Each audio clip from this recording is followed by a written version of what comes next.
Hello guys, welcome back to Super Guy Boy Show, and today I'm gonna be doing a JoJo's video. This time on my top 10 favorite arcs in all of JoJo. This is gonna be me going through my favorite arcs and why I love them so much, giving brief explanations as I don't want to make this video long enough. And tell me your favorite arcs also down in the comments below, and I will be leaving some honorable mentions also in the description and timestamps for any arcs for like parts that you haven't read yet. So yeah, be sure to like skip over the ones that you haven't read. I will be leaving timestamps in the description. And yeah, favorite arcs, here we go. For number 10, this will be going to Highway Star. This is just an arc that I just love because of the amount of build-up and then the action and then the resolution. This is an arc that I think shows how Araki can write a great set piece, and everything around it still is amazing. The build-up to Rohan discovering the alley room in there, having to go in it, and then having to be chased down by a mysterious stand, to him encountering Josuke, trying to warn him to not to go, but Josuke, being the smart character that he is, completely ignoring him, almost getting killed by Highway Star. And then we get to one of the best action scenes in all of JoJo, being Josuke on a motorcycle trying to get away from Highway Star. And this is one of my favorite moments in all of JoJo's because it shows how Rocky can write a simple action scene but make it that weird bizarreness, as Josuke has to come up with strategies, has to go through obstacles, and has to use his crazy diamond to escape every one of them while he's having a pursuit with one of the most dangerous stands right behind him. And if he slows down even once, he will be murdered quickly. And it just boils down to this being like a high-staking action scene for Diamonds Unbreakable, because most Diamonds Unbreakable arcs, for the most part, except for the last half, are mostly kind of like more slice of life, kind of chilled out, but this one is just high staking action. And then the ending with him and Yuma Fugami, with Yuma Fugami trying to find a way to not be hurt, and then at the ending where he heals him, so that gives him more of a reason to beat his ass even more. It's just a great arc that shows Araki's way of how to write a great high staking arc on its own. Number 9, Sugar Mountain Spring. This one gets underrated when people talk about great arcs in JoJo's, and I really do not get why. It has this laid back attitude to it, and it's just such a great drawn arc. There's so many panels that I think tell its story very well. There's many visual comedies in there. There's great interactions between Johnny and Jaro, and the beginning scene of Johnny casually talking to him about what he can use Tusk Act 2's ability with. It's just has always been one of my favorite scenes because it's just so natural in a way. And I just love the whole idea that Gyro takes advantage of this stand user's ability, being able to get something out of it, only for it to bite him in the ass, realizing that he'll become part of the tree. And Johnny and Gyro basically have to try to waste everything that they have before they become living trees. And then not only that, the living threat of like 11 stand users being in the background and not being much of a threat until the last act in the arc. And it's just one of my favorite fights in all of JoJo's because it's such a straightforward gun scene that we rarely ever see in JoJo's. We rarely ever see a straightforward battle, so really to see that once in a while is just always so cool to me. And also this arc is drawn very well. It's so beautiful with the snowy setting to it. It gives it a very cabin in the middle of like a snowy forest type of feel. It's only something that I think Araki does well in Steel Ball Run, and it shows a lot of just great panels in general, showing a lot of great buildings and the casino settings, the restaurant settings. I just love the whole interactions. This is really just one of my favorite arcs in terms of comedy, and the very chill atmosphere to it just adds a lot for me. Number 8, White Album. Like I said about the Highway Star arc, this one is just action. Like, this arc alone shows how Araki can write amazing action, and it's done so well with the anime. The animation just looks beautiful, honestly. White Album is just like a crazy, terrifying stand, and mixed in with Gyachio's relentless attitude to try to kill Mista and Giorno is just amazing. Like, Mista and Giorno are just trying to figure out every way to defeat Gyachio, and Gyachio just will not stop. And this whole underlining thing about determinazione, and the whole last act with him and Gently Weaves, with Mista almost dying before revealing that Giorno healed his wounds, and then doing one of the best like just send-offs to any enemy characters, in my opinion. Like, it's just the music, the build-up, and the whole like Muda Muda scene. It's amazing. It's amazingly done, and I think it's just like one of my favorites in all of JoJo's. Number 7, Sleeping Slaves. This one is more of a thing I love thematically. It's done so well because it comes right after the ending of Golden Wind. It's not a stand battle really, but it's more of showing the themes of Golden Wind.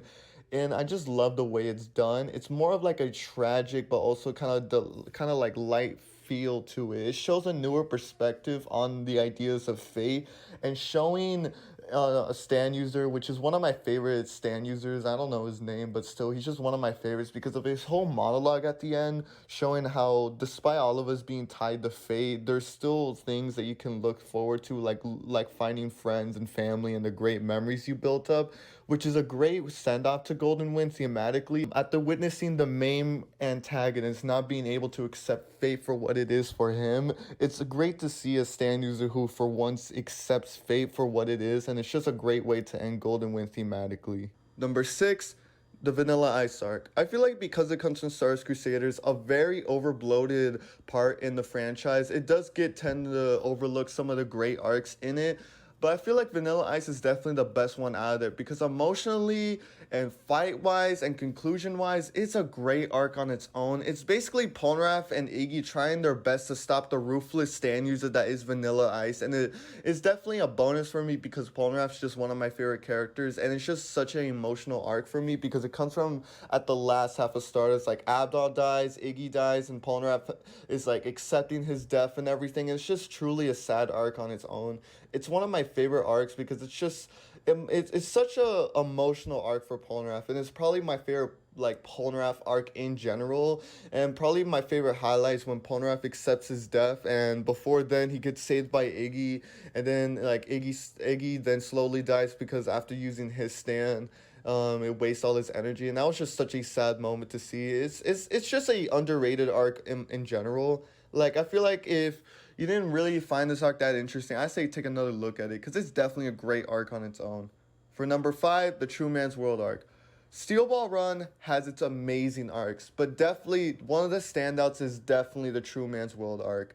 It's an amazing one for sure. Not only is Ringo Road one of my favorite like characters in all of JoJo, but he's such a great counterattack to Gyro Zapelli. It makes him question him about his morals. It makes him question about his like himself as a character and how he's not really himself and mostly like controlled by his father and everything, and it kind of brings him to be his own person at the end of the arc.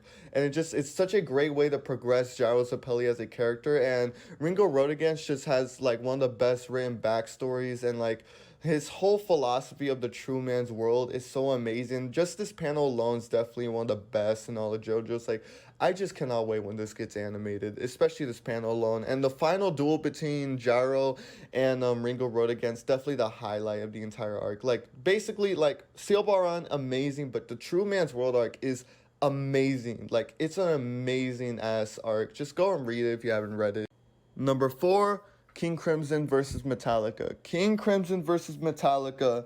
Amazing fight and amazing animation from David Productions' part. Like, the animation is just crazy. We're basically seeing the villain of the first half of Golden Wind duking it out with the villain of the second half of Golden Wind. And it's just fantastic. Seeing both of them using their stands to the fullest potential, except for Doppio, but still, it's an amazing fight. And I think the only little problem I have with this arc is definitely the fact that Doppio has so much plot armor. Like, a lot of the things that Risotto does should kill anyone instantly, but because Doppio and like this arc needs to go on for the main villain, like it just has like plot armor. But other than that, it's a fantastic arc in terms of animation and fight. And seeing Risotto almost getting close to killing like Diavolo is just so amazing to see, honestly. All right, next one. Just go and check it out. It's amazing. Number four, Kura Yoshikage wants to live a quiet life, plus the Shiro Heart Attack arc. I feel like because people would not want to separate them, because in the manga, they're kind of divided by the Cinderella arc. But honestly, I like the animation's take on it, making them go half and half like sister arcs. So I'm going to cut them as both. Kura Yoshikage wants to live a quiet life. I don't want to spoil that much to it because honestly, it's amazing. It's a great introduction to the main antagonist. It's amazing on its own. The fact that he kills a character that the audience has already gotten used to, and the fact that in the second arc, Sheer Heart Attack, it's just like Sheer Heart Attack has to be one of the most craziest arcs out there, and it's just like sheer heart attack is just one of my favorite stands, especially Killer Queen and Yoshikage Kira, one of my favorite characters in all of JoJo and definitely in all of like media on its own. Just like two amazing arcs that go hand in hand together so well. Number two, the Grateful Dead arc. This is definitely my favorite out of Golden Wind, which is probably my favorite part, but that also goes against Steel Ball Run. I don't know. I don't want to get into that right now, but the Grateful Dead is my favorite because the amount of progression it goes is so crazy. We have Prosciutto and Bruno, who are both like characters who have determinazione, and they both care for their own squads, and they're basically their duality goes hand in hand, and it's just a great fight for them. And then we get Pesci, who goes through the most development throughout the entire arc on his own. Like he develops into a pussy, and then he goes from like an evil, ruthless killer, and then he diverts back to the same bitch he was from the beginning of the arc, and then he gets like the best. He gets like one of the worst beatdowns in all of JoJo's, and it's done so well because at first you care about Pesci wanting to be like the person that Prosciutto knows he can be, but then making him into a murderous killer who doesn't really know what he's doing. It's just such a great way to end the arc. Like the Grateful Dead arc, great arc on its own. Pesci and Prosciutto, two of my favorite characters in Golden Wind and definitely in all of JoJo's. It's just amazing. Like, go and read it, go and watch it. Like, David Production definitely did a great job on it. It's just great. Now, for number one, my favorite arc, Break My Heart, Break Your Heart. This is like, I feel like this is the centerpiece of Steel Ball Run. It's a great like conclusion towards the Funny Valentine arc on its own. Like after going through the Ball Breaker arc, the D4C arc, and seeing Johnny at his lowest in the entire part, it's just such a sad way to see Johnny trying to find his way to scare off Funny Valentine, but then Funny Valentine giving him the hardest ultimatum that he will give him Gyro Sapelli if he gives him back the quartz parts. And it's just such an amazing arc, and like honestly just this page alone is got to be the best page in all of JoJo. I don't like this. I cannot wait when this gets animated. Like just this part alone, I just cannot wait when this gets animated. And I feel like Break My Heart, Break Your Heart is definitely peak JoJo's. So yeah, if y'all enjoyed this video, go ahead, share it to other people, go and like it, go and subscribe for more JoJo content. Hopefully y'all had a great day. Hopefully y'all had a great video to watch. And yeah, see you next time when the next JoJo video comes out. And yeah, see ya.